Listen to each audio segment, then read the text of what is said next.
வணக்கம் நண்பர்களே. புதிதாக மாந்திரிகம் கற்றுக்கிறவங்களுக்காக அந்த பதிவை நான் போடுறேன்.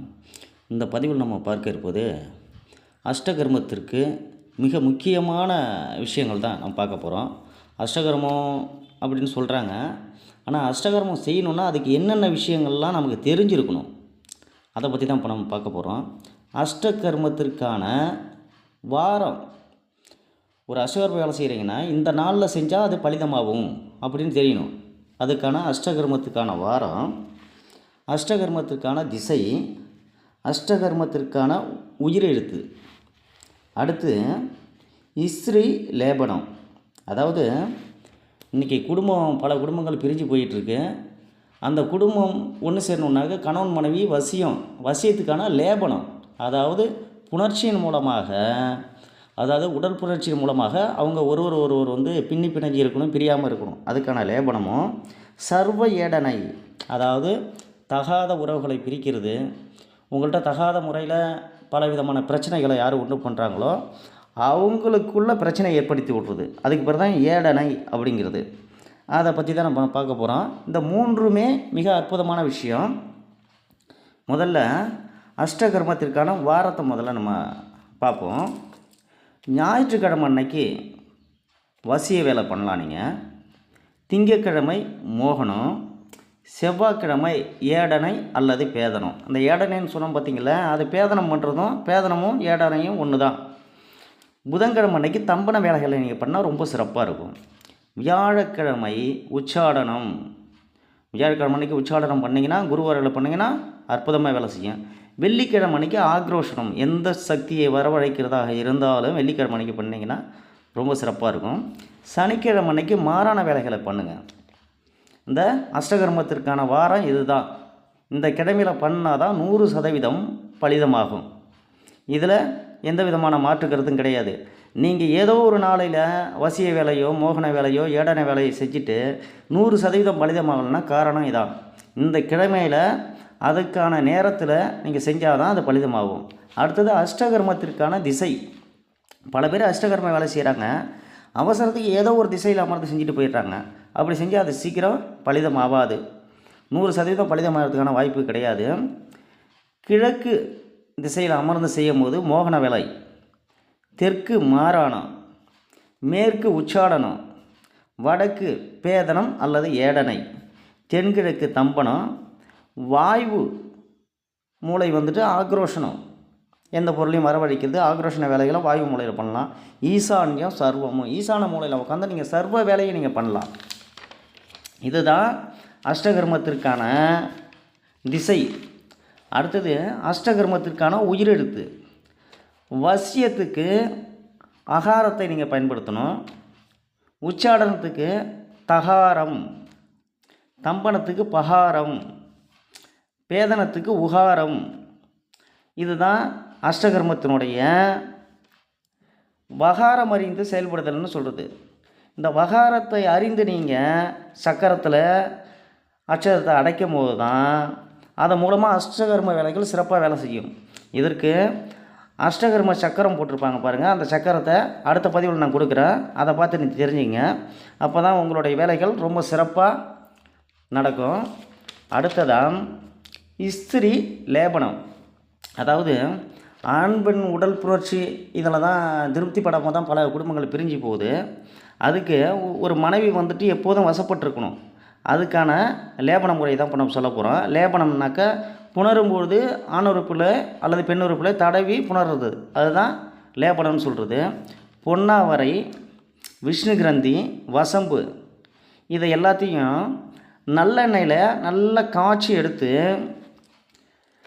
பூசி அவங்களுக்கு கூட உடல் உறவு வச்சுருக்கும் போது அவங்க என்றைக்கும் பிரிய மாட்டாங்க. இதை நீங்கள் தொடர்ச்சியாக வந்துட்டு பண்ணிக்கிட்டு வரணும். 48 நாட்கள் இல்லைன்னா 21 நாட்கள் தொடர்ச்சியாக நீங்கள் பண்ணிக்கிட்டு வரும்போது உங்கள் சிந்தனையை தவிர வேறு சிந்தனை உங்கள் மனைவிக்கு இருக்காது. அவங்க என்றைக்கும் பிரிய மாட்டாங்க. அடுத்தது வேறு விதமான லேபனம் ஒன்று பார்ப்போம். குன்றி விரை, அரிதாரம், நீர்முள்ளி, கோஷ்டம், இதை சமநடையாக எடுத்து முளைப்பாலில் அரைச்சி நீங்கள் எடுத்து பத்திரப்படுத்தி வச்சுக்கணும். உங்கள் மனைவிக்கு தெரியாமல் தலையில் தடவி விட்டு வந்துக்கிட்டு இருந்தீங்கன்னாக்கா அவங்க குளிக்கிறதுக்கு முன்னாடி தடவி விட்றணும், இல்லை இரவு படுக்க போகும்போது தடவி விட்டுட்டிங்கன்னா அவங்க என்றைக்கும் பிரிய மாட்டாங்க. அடுத்தது வேறு விதமான ஒரு முறையை நான் சொல்கிறேன். இது வந்துட்டு இது கொஞ்சம் அருவருப்பான விஷயந்தான். ஆனால் இதுக்கு சித்தர் பாடல்களில் வேறு வேறு பேர் இருக்குது. அது உங்களுக்கு தேவையில்லைன்னு உண்மையான பேரை நான் உங்களுக்கு கொடுக்குறேன். மூக்கோட அழுக்கு, அக்குளோட அழுக்கு, காதோட அழுக்கு, கண் பீலை, விந்து, இது எல்லாத்தையும் ஒன்றா கூட்டி இதை நீங்கள் அவங்களோட உணவுலையோ எதுலேயோ நீங்கள் கலந்து கொடுத்துட்டீங்கனாக்கா அவங்க உங்களை விட்டு பிரிய மாட்டாங்க. ஆனால் அதை அப்படியே எடுத்து கொடுத்துடக்கூடாது. அதை எடுத்து தனியாக ஒரு சிமிழில் வச்சுட்டு அதுக்கான மூலமந்திரம் இருக்குது. இதை உருவேற்றினா மட்டும்தான் இது வேலை செய்யும். ஆனால் உயிர் உள்ள வரைக்கும் உங்களை விட்டு பிரிய மாட்டாங்க. அவங்க உங்களை விட்டுட்டு ஓடினவங்களாவே இருக்கட்டும், திரும்பி வந்துட்டாங்கன்னா உங்களை விட்டு பிரியவே மாட்டாங்க. அதுக்கான மந்திரம் அரி ஓம் லம் லம் சர்வம் வணங்கு மாதங்கி சிங்கி ஐ மோகி மோகி அவ்வும் ஸ்ரீயும் நமனமா அப்படின்னு 1008 உரு ஜெபிச்ச பிறகு தான் இதை பயன்படுத்தணும். அப்போ தான் இது வேலை செய்யும். இந்த முறை கொஞ்சம் அருவருப்பாக இருந்தாலும் இதை நீங்கள் கலந்து உங்கள் மனைவிக்கு கொடுத்துட்டிங்கன்னா அவங்க உயிர் உள்ள வரைக்கும் உங்களை விட்டு போக மாட்டாங்க. சரிங்களா? அடுத்ததாக சர்வ ஏடனை. இந்த ஏடனை வச்சு எந்த வேலை வேணாலும் நீங்கள் யாரையும் பிரிக்கலாம், எந்த வேலையும் நீங்கள் செய்யலாம். ஆனால் தவறான முறைக்கு பயன்படுத்தாதீங்க. உங்களுக்கு இடையூறு கொடுக்குறவங்களுக்கு நீங்கள் இடையூறு உண்டு பண்ணுங்கள். அதில் எந்த விதமான தவறும் கிடையாது. அதுக்கான மூலிகை பாருங்கள்.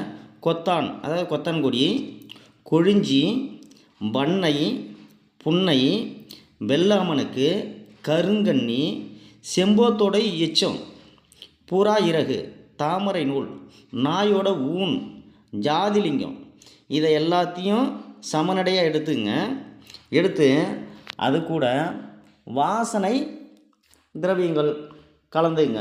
ஜவ்வாது, புனுகு, அத்தரை, இது எல்லாத்தையும் கலந்து வச்சுக்கிட்டு நீங்கள் என்ன பண்ணுறீங்கன்னா, உங்களுக்கு யார் கடுமையான தொந்தரவு உபத்திரவம் உங்களுக்கு கொடுக்குறாங்களோ அவங்களுக்கு நீங்கள் செய்யணும்னு முடிவு பண்ணிட்டீங்கன்னா, அதாவது ஏடனை சக்கரம், பேதனை சக்கரத்தை நீங்கள் வரைஞ்சிக்கிட்டு அவங்களுடைய பேரை அந்த சக்கரத்துக்கு கீழே எழுதி இந்த ஏடனை மந்திரத்தை உருவேற்றி பூஜையில் வச்சிங்க.